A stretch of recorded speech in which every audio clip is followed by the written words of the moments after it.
exchange resins remove all soluble minerals from water. Reactions at cation exchanger, अगर cation exchanger होगा तो R minus ने Ca+2 को उठाया, R2Ca प्रेसिपिटेट बना और 2H है ना, वैसे से H2 होना चाहिए, 2H प्लस होना चाहिए, वो डॉट गोला छप गया, उसे सही कर लेना। Mg को भी इस तरह से उसने रिप्लेस कर दिया। तो रेडॉक्स रिएक्शंस की जब आप चैप्टर को देखोगे, रेडॉक्स टाइट्रेशन वाला, उनमें हमने पीएच के फॉर्म में ये क्वेश्चन कराया वहां पर, ठीक है। तो इस तरह से ये केटायन एक्सचेंजर, अगर एनायन एक्सचेंजर होता, मान लो SO4-2 होता आपका, तब आप इसकी रिएक्शन किसके साथ कराते, ROH से। तो इन दैट केस ये 2 ROH से करवाते, ये अपना R2SO4 करता प्लस अलग कर देता 2OH माइनस, ठीक है। अगर Cl माइनस से आप इसकी रिएक्शन कराते तो Cl माइनस के लिए आपको केवल एक ही ROH की लेने की जरूरत है, RCl प्लस आपका OH माइनस। तो आयनिक के फॉर्म में इनके ऊपर पीएच वीएच के ऊपर क्वेश्चन पूछ सकता है। तो हार्डनेस ऑफ वाटर में अब हमें बस इतना ही याद रखना है, दो तरह की हार्डनेस है, टेम्पररी और permanent. Temporary is due to bicarbonates of calcium and magnesium removed by boiling और Clark's method.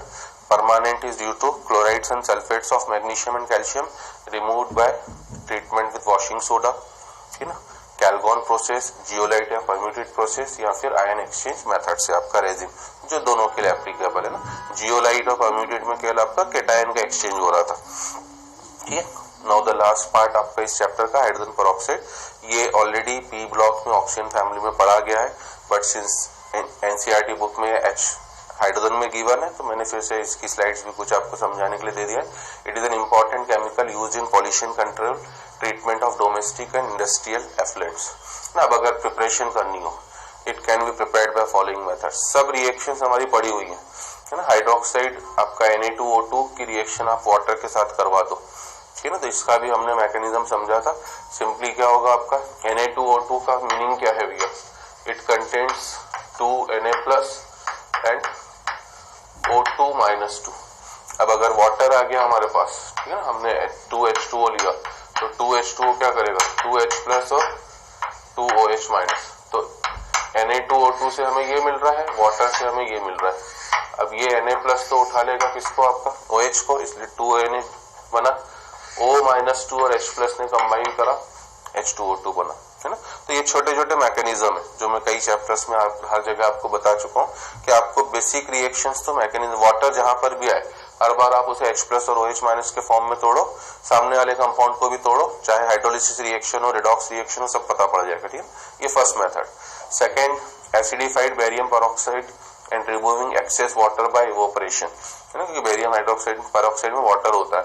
And reduce pressure gives hydrogen peroxide. तो BaO2.8H2O सॉलिड की आपने रिएक्शन H2SO4 के साथ कराई, BaSO4 इंसॉल्युबल प्रेसिपिटेट बना दिया, H2O2 एक्वस बन गया, साथ में H2O ना। बट आजकल H2SO4 को ना यूज करके, है ना, H3PO4 को ज्यादा यूज करा जाता है इंस्टेड ऑफ H2SO4। रीजन क्या है, H3PO4 is added nowadays because H2SO4 जो है ना, हमें तो H2O2 चाहिए, H2SO4 catalyzes the decomposition of H2O2, उसे तोड़ देगा H2 और O2 में, whereas H3PO4 favors to restore it, वो उसे वापस रिस्टोर करता है। तो आजकल हम लोग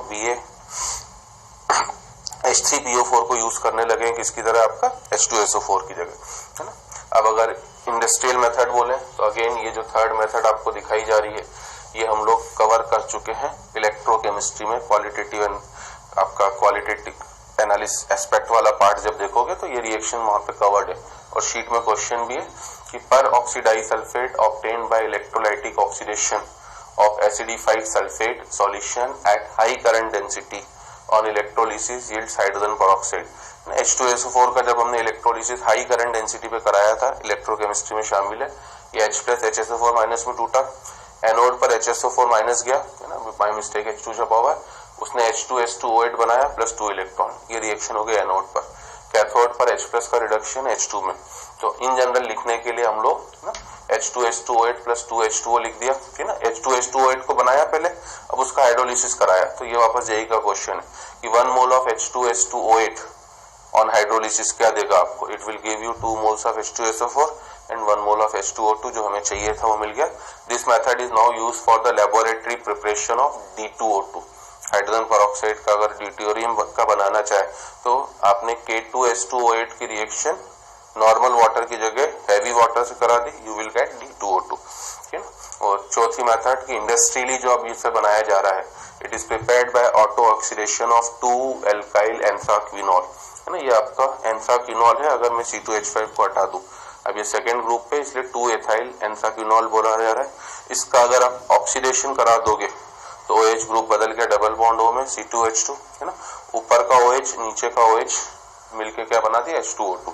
वापस अगर आप इसका रिडक्शन कराओगे इन presence of H2 palladium catalyst को लेके, आप रिवर्स रिएक्शन में चले जाओगे। तो ये रिएक्शन हमसे पूछी जा सकती है, आपको ध्यान रखना। ये इंडस्ट्रियल मेथड है आपका बनाने की। इसकी फिजिकल प्रॉपर्टीज की बात करें, in the pure state it is almost colourless, very pale blue liquid. H2O2 is miscible with water in all properties, form से हाइड्रेट, है ना, जो भी कंपाउंड वाटर के साथ हाइड्रेट बनाएगा वो आसानी से वाटर में आपका मिसिबल हो जाएगा, ठीक है, जिसका मेल्टिंग पॉइंट इतना है। अब ये इंफॉर्मेशन है जो आपसे पूछ सकता है। 30% solution of H2O2 is marketed as 100 volume hydrogen peroxide. Marketed meaning आपको मार्केट में अवेलेबल होगा। It means that 1 millilitre of 30% H2O2 अगर आप सॉल्यूशन ले रहे हो 100 वॉल्यूम का मतलब क्या है, हमने रिडॉक्स में वॉल्यूम स्ट्रेंथ को भी पढ़ा था ना। तो वॉल्यूम स्ट्रेंथ क्या होती है, volume of oxygen in litre obtained at 180 m and 273 Kelvin by the decomposition of all H2O2 present in 1 liter of solution। तो ये 1 मिलीलीटर ले रहा है, इसलिए ऑक्सीजन के 100 ml बोल रहा है, STP बोल रहा है। कायदे से ये 180 m और 273 Kelvin होना चाहिए, क्योंकि IUPAC ने प्रेशर को 180 m की जगह 1 बार कर दिया है। Commercially marketed sample is 10V, ठीक है, which means that sample contains 3% of H2O2। तो 30% का मतलब 100 वॉल्यूम में, याद रख लेना। 3% का मतलब हो जाएगा आपका 10V H2O2। तो 30% W/V या 100V of H2O2 solution is called per hydrole। ये इंफॉर्मेशन मैं आपसे कह रहा हूँ कि वो पूछ सकता है कि what is the meaning of पर हाइड्रोल, है ना। ये क्वेश्चन है, calculate the strength of 10 volume solution of hydrogen peroxide. तो आपको वॉल्यूम स्ट्रेंथ दे दी है।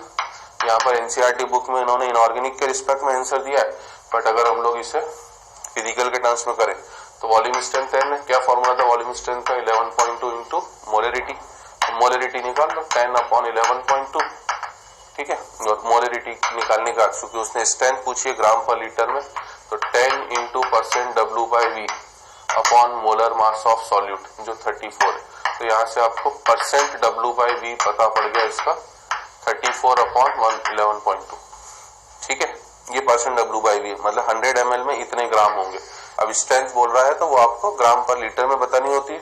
इसको 10 से मल्टीप्लाई कर दो तो इट इज 340/11.2 समथिंग, आपका वही जो 30% है उसकी 3% है, उसके पास वो आ जाएगा आपका। तो इस तरह से आप इसकी 30 ग्राम पर लीटर या 3% H2O2 सॉल्यूशन इसे बोलोगे ना। ये पर 100 ml में, तो इसको 340/11.2 कर दो तो वो आपका ग्राम पर लीटर में हो गया। तो ये स्ट्रेंथ हो गई हमारा।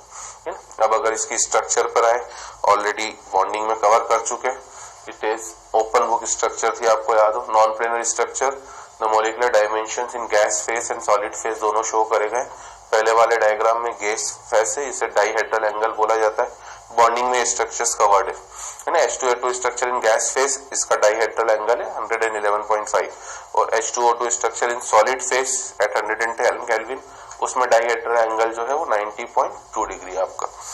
प्रॉपर्टीज पर अगर हम लोग आए, है ना, फिजिकल प्रॉपर्टीज अगर बात करोगे तो फिजिकल प्रॉपर्टीज में ध्यान रखना, इसका बॉइलिंग पॉइंट भी वाटर से ज्यादा है ना, इसकी डेंसिटी भी वाटर से ज्यादा है, इसका डाइलेक्ट्रिक कांस्टेंट भी वाटर से ज्यादा है।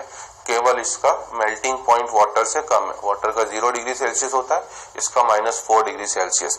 अब आपके दिमाग में क्वेश्चन आ सकता है कि अगर H2O2 का डाइलेक्ट्रिक कांस्टेंट वाटर से ज्यादा है, then why we are not using H2O2 as an solvent. हम लोग हमेशा वाटर को ही सॉल्वेंट की तरह यूज क्यों करते हैं, क्योंकि H2O2 की प्रॉपर्टी है वो ऑटो डिकम्पोज होता रहता है, जो हम लोग वॉल्यूम स्ट्रेंथ में भी यूज करते हैं। अब अगर ये डिकम्पोज हो गया तो H2O2 बचा ही नहीं, अल्टीमेटली वापस वाटर ही है, ठीक है। तो इस वजह से भले इसका डाइलेक्ट्रिक कांस्टेंट वाटर से ज्यादा है, इसे सॉल्वेंट की तरह यूज नहीं करते, है ना। प्रॉपर्टीज की बात करें, ये एक अच्छा ऑक्सीडाइजिंग एजेंट भी है as well as reducing agent भी है। रिएक्शंस हमें पता है, जब ये ऑक्सीडाइजिंग एजेंट की तरह काम करेगा, मतलब दूसरों को ऑक्सीडाइज करेगा, तो -1 से -2, ठीक है ना। तो ऑक्सीडाइजिंग एजेंट की तरह काम करने पर H2O2 का प्रोडक्ट हमेशा H2O होगा। आइसोटॉपिक ऑक्सीजन के जो क्वेश्चन अभी मैंने बताया तो वो यूज करा सकता है कि अगर H2O2 किसी रिएक्शन में ऑक्सीडाइजिंग एजेंट की तरह काम कर रहा है और H2O2 वाला O18 वाला है तो वो O18 किस में नजर आएगा आपको, वाटर में नजर आएगा। ठीक है। अब अगर ये रिड्यूसिंग एजेंट की तरह काम करेगा तो दूसरों को रिड्यूस करेगा, खुद ऑक्सीडाइज होगा। ठीक है ना। तो -1 से 0 में आया तभी आपका O2 प्रोडक्ट बनाएगा। तो यहाँ पर कुछ रिएक्शंस को बस समझाया गया है। एसिडिक मीडियम में भी काम कर सकता है, एल्कलाइन मीडियम में भी काम कर सकता है। Oxidising action in acidic medium, है ना। कोई भी ऑक्सीडाइजिंग एजेंट होगा उसकी प्रॉपर्टी क्या होती है, को एक में बदलना। तो उसने फेरस को H+ एसिडिक मीडियम में किसमें बदल दिया, फेरी। इस तरीके से आपका रिएक्शन हो गया। ठीक है ना। PbS को ये PbSO4 में बदल देता है। It is most important reaction क्योंकि ये रिएक्शन इन्वॉल्व होती है आपका restoration of colour of old paintings, है ना। जो ओल्ड पेंटिंग्स होती है, पेंटिंग जो पेंट करा है आपने उसमें पेंट्स में लेड होता है, तो एटमॉस्फेरिक H2S लेड के साथ रिएक्ट करके उसे PbS में कन्वर्ट कर देती है। लेड को, जो भी लेड पेंटिंग के अंदर प्रेजेंट था, PbS का हमें पता है ब्लैक कलर होता है, तो वो पेंटिंग काली पड़ जाती लंबे समय तक जो पेंटिंग्स पड़ी रहती है।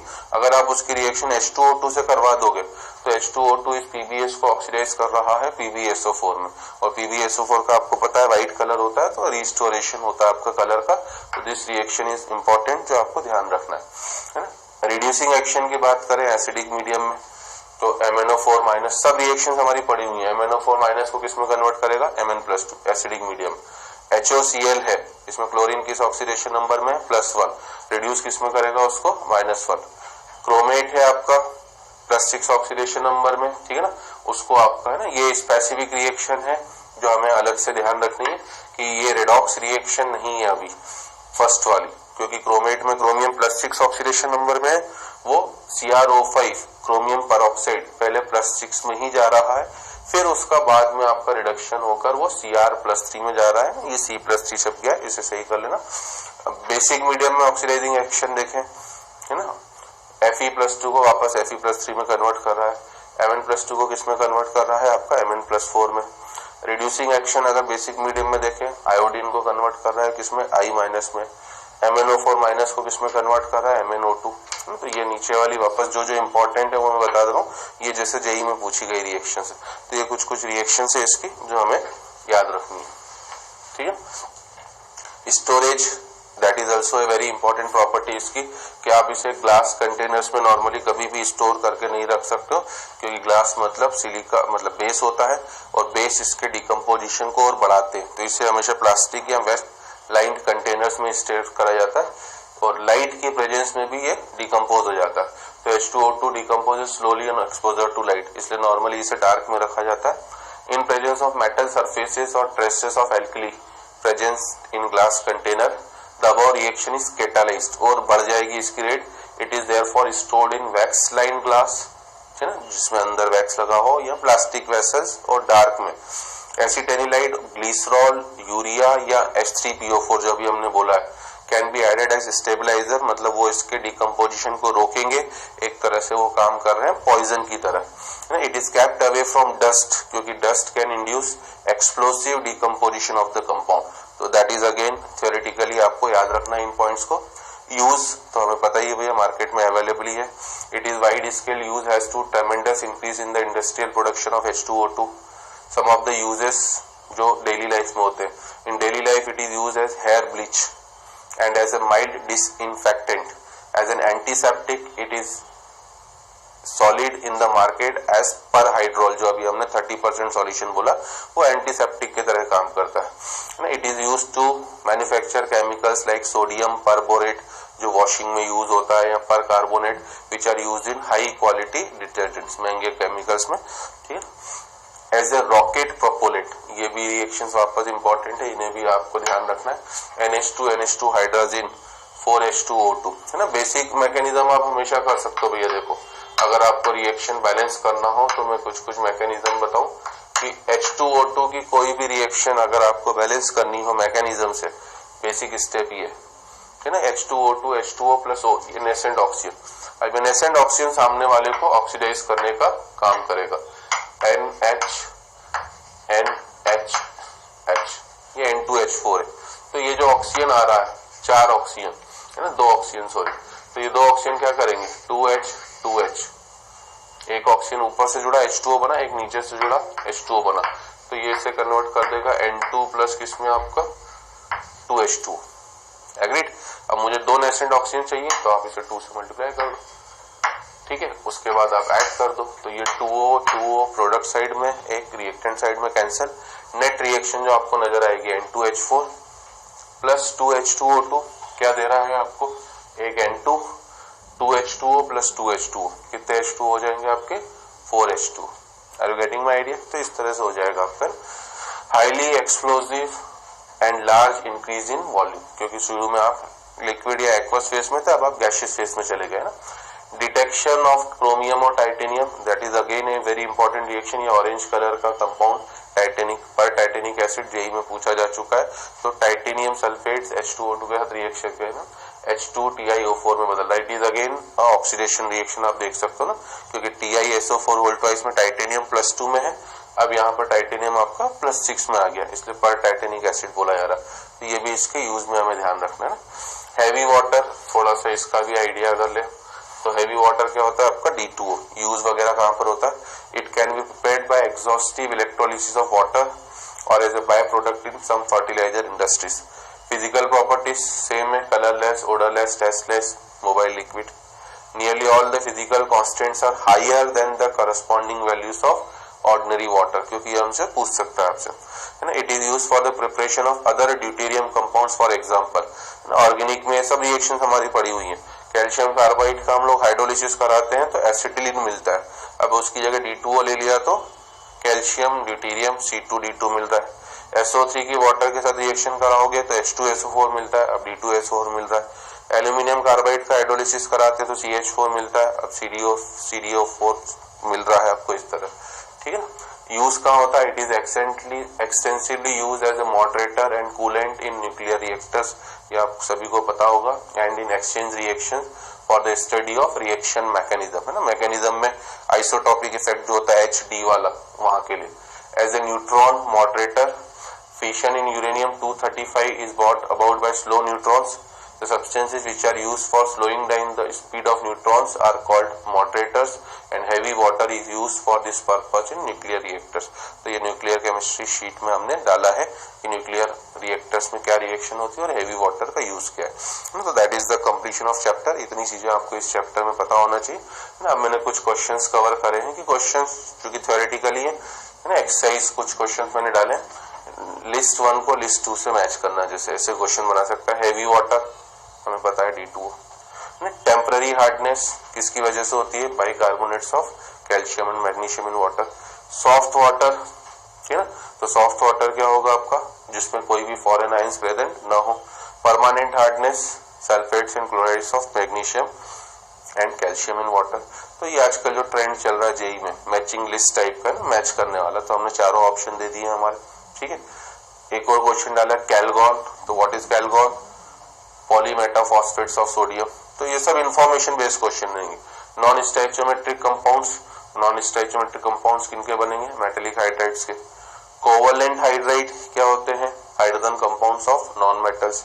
सॉल्ट लाइक हाइड्राइड्स क्या होंगे आपका, हाइड्रोलिथ, क्योंकि हाइड्रोलिथ क्या होता है हमारा CaH2, है ना। तो इस तरह से कोई मैट्रिक्स, अब ये जेई मेंस और जेई एडवांस के जो पुराने क्वेश्चन है इनमें ईयर मेंशन नहीं है। Which one of the following process will produce hard water, इनमें से कौन सी प्रोसेस हार्ड वाटर प्रोड्यूस करेगी, saturation of water with CaSO4, है ना, क्योंकि कैल्शियम का सल्फेट क्या होता है आपका, इनसॉल्युबल होता है, हार्डनेस को देगा। Na2SO4 तो सॉल्युबल है, COSO3 से हमें कोई लेना देना नहीं है, और कार्बोनेट्स को तो हम लोग भैया बाइकार्बोनेट्स को कार्बोनेट्स में बदल ही रहे थे, तो ये तीनों ऑप्शन हमारे लिए रिजेक्टेड हो गए, only it will be CaSO4। अगला question, very pure hydrogen 99.99% can be made by which of the following process. Salt like hydrates की वाटर के साथ रिएक्शन, है ना, H2 बनता है। मीथेन विद स्टीम H2 बनता है, बट इसमें साइड प्रोडक्ट में CO बन रहा था, इसमें भी कुछ साइड प्रोडक्ट बन रहे थे।